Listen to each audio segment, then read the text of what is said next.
Stocks are down. Take a look there as President Trump announces new tariffs, 25% on both Japan and South Korea. They're the first of dozens of new tariffs the White House is expected to announce in the coming days as the president pressures trade partners to negotiate new deals, hopefully by his July 9th deadline. But it sounds like he's planning to stretch that out until August 1st now. Let's get straight to CNN's Matt Egan.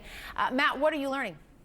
Well, Jessica, this is just the latest twist in what has already been a very confusing trade war full of stops and starts, delays and deadlines. And look, U.S. markets, they fell sharply the moment that these letters announcing the tariffs on Japan and South Korea came out. You see the Dow is down 520 points, about 1.2%.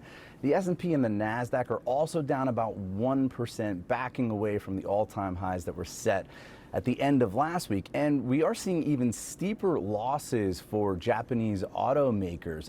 Nissan, Toyota, and Honda, all of them down about 3 to 4% on this news. Now, what stands out to me really are two things from these tariff announcements. One, that the 25% tariff on Japan and on South Korea, this really takes things back to where they were back on Liberation Day, right? That's when the president announced those April 2nd very high tariffs that unnerved investors. And at that point, South Korea was at 25%, and it'll stay there according to this letter.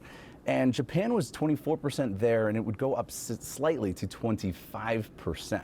The other thing that really stands out, though, from these letters that the president sent is the timing, right? The tariffs do not take effect immediately. I think there had been some concern that the tariffs would be taking effect as soon as this week, is July 9th, since we had this deadline coming up from the 90-day pause. But instead, now the president says the tariffs will take effect on August 1st. And so that does buy some time here for the administration to potentially negotiate or perhaps even just kick the can further down the road. Take a listen to administration officials over the weekend explaining their thinking around these new deadlines.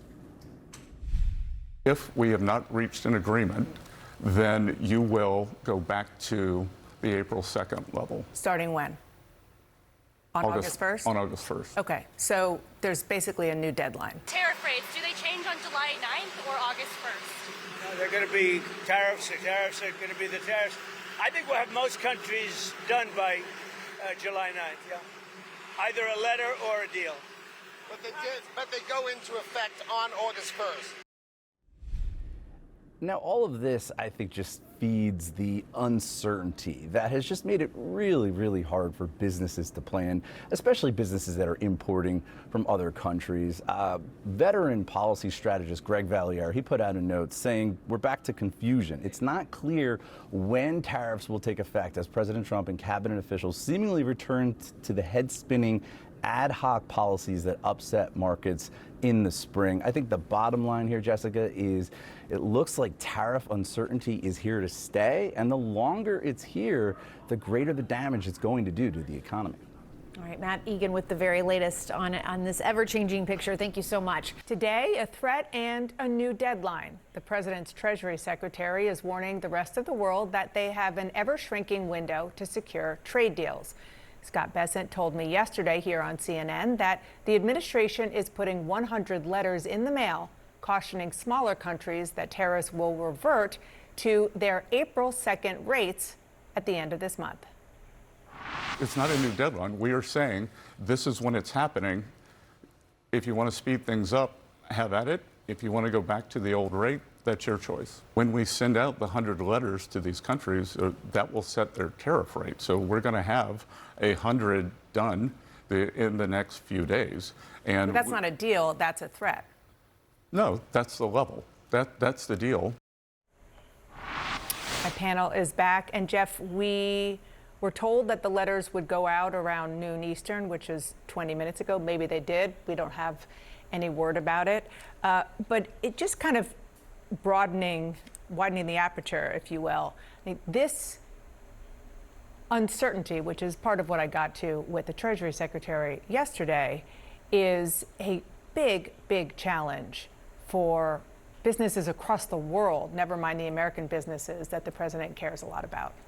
Without question, and the uncertainty really has been the only through line of all of these on-again, off-again, whiplash tariff policies the president has impacted. Now, White House officials will say and point out, and rightly so at least, largely, is that prices have not gone up exponentially so because of these tariffs. Now, small business owners will say it's the uncertainty that is really hurting them much more than bigger businesses. Walmart, of course, a few months ago said it was going to have to raise prices. The administration and the president went hard after them, and then so other companies really backed off and didn't do it. But look, going forward here, it is an uncertain phase, like what is coming next. One thing that is certain, the ease of which Howard Lutnick and Secretary Bessent and others suggested that it would be to reach these deals. They said 90 deals in 90 days. It just didn't come to pass. So we're near the end of that timeline here, and these letters are going out. The president absolutely flipped the script by saying, we can't possibly do all these deals individually with countries now. We'll just send out these letters. Completely different than what they said in April. And I think that gets to what Jeff is saying. One of the problems here is the credibility of the White House, because you can't trust what the White House says about the purpose of the tariffs, when deals are going to be done, how easy it's going to be for deals to be done. So it's saying one thing, and then a few weeks or months later, they're saying something completely different. The White House has contradicted itself repeatedly when it comes to the purpose of the tariffs and when these deals with all these countries are going to get done. Now, so far, it doesn't seem to have hurt the White House much that this is perhaps another example where there's not been a consistent message, but maybe it could. I think American people are starting to get confused. Yeah, I mean, it is true that we have not seen evidence of inflation or higher prices because of this. It's also true that there's been a pause, and the market, went down, and then it came up during and because of that pause. So we don't know what we don't know. Well, it's hard with the economy. It's also hard for businesses to plan beyond 90 days, and then another 90 days, and then maybe 2 weeks, because it's usually either 2 weeks or 90 days at the administration, and then they bump it another 90 days or 2 weeks. It's hard to run a business like that when you've got to be thinking about what you're going to order for Christmas and down the line. That's what we're hearing from businesses in New England and beyond. And I don't know, for some of these folks, it's too late to fix that.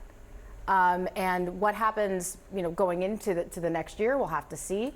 But to your point, Dana, during that interview, the uncertainty is the problem, and none of this really fixes that.